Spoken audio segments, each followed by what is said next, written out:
Hi.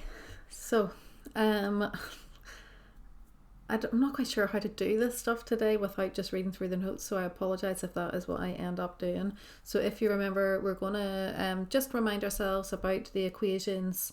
I always think of them as like wee equations in the electricity topic, like Q equals IT, the power equation, things like that. So, honestly, I think I'm just going to work through the notes here and let's see what happens. If you want to follow along, I'm starting here on page 16, but we'll be skipping out some pages as we go because we've already covered some of the stuff. So, just a wee reminder about electric current. So, electric current is actually just a flow of electrons through a circuit. But remember, like scientists used to think that it was a flow of positive charge.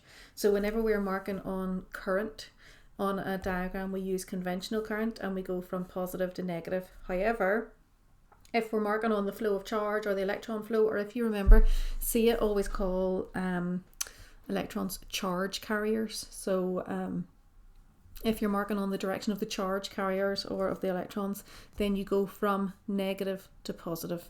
But just remember the difference between these things. So just remember, metals are good conductors because they have the free electrons in them, and then that is what creates the current whenever there's PD applied across it. So that's just what we're trying to show in these two diagrams down at the bottom of this page. So whenever there's no potential difference applied, those free electrons are like just free to move wherever they want, basically. I need to stop talking about them as if they have a brain and are thinking, but you know what I mean. So they're just, what's the word we've used, haphazardly. So they're just going around haphazardly all around the place. However, whenever you have a potential difference applied, then they will all flow in the same direction. And because electrons are negative, they're going to get repelled from the negative terminal and be attracted towards the positive terminal. So that is the direction that they will go. So the next little thing then on page 18 is just the relationship really between current and charge. So a current of 1 amp is whenever you've got 1 coulomb passing a point every second. Or you could say the amount of charge passing a point is the current multiplied by the time that it's going for. So Q equals IT. I think that's what I say. I don't really have much to add to this apart from what is there already in your notes. But just to remind you that that is an equation and it goes hand in hand with the wee equation for figuring out like the number of electrons. So the way that that tends to come up in questions is maybe like they'll give you the current flowing or something over a certain amount of time. You have to work out the number of electrons. So you would work out the charge first of all and then divide that by the charge of 1 electron to get the number of electrons, and that's just over here on page 19. So this wee equation here, the number of electrons is going to be the total charge that you have in whatever the scenario is divided by the charge of 1 electron. Now that is on your data sheet and it's named on your data sheet as elementary charge. It's 1.6 times 10 to the minus 19 coulombs. Okay, next. So I've skipped on to page 26 here, okay, because this is the next equation. This is how I remember it, W equals QV. And really it is the relationship between energy and voltage or potential difference, I suppose, or EMF. So I have a bad habit, and I know it's a bad habit, of whenever I'm talking about the electrons going around the circuit, I'll say, and it picks up this much energy, and I'll generally say like 15 volts worth of energy when I shouldn't. I know I shouldn't say it, but I still do because I think it makes sense to me. So I will say, like, I'll talk about the electrons picking up energy from the power supply, but really that voltage is the energy per coulomb or per unit charge. So that's all voltage is. Whenever we talk about voltage from the power supply, yeah, it is kind of is energy, but it's how much energy there is for every coulomb that goes through. So that's just what this equation is. So W equals QV, or V equals W over Q. I have it down here as well, just with E instead of V, because do you remember EMF is... Before we talk about internal resistance, EMF is really what we use for the gain in energy that I've done it again. The gain in energy per unit charge that the electrons get whenever they go through the power supply. And then V, or potential difference, really is the loss in energy per unit charge that the electrons deliver out throughout the circuit. So if it's like the voltage across a bulb, that would be potential difference, because that is the electrons transferring that energy to the bulb. Whereas if it is talking about the the voltage of the power supply, then that would be EMF, because that is the gain in energy that the electrons get whenever they go through. See what I mean about me saying energy? Every time I've said energy there, I should be saying energy per unit charge, but that's a mouthful. Okay, let's see what's next. Just over on 27 there, we do have these definitions, and make sure you've got this in.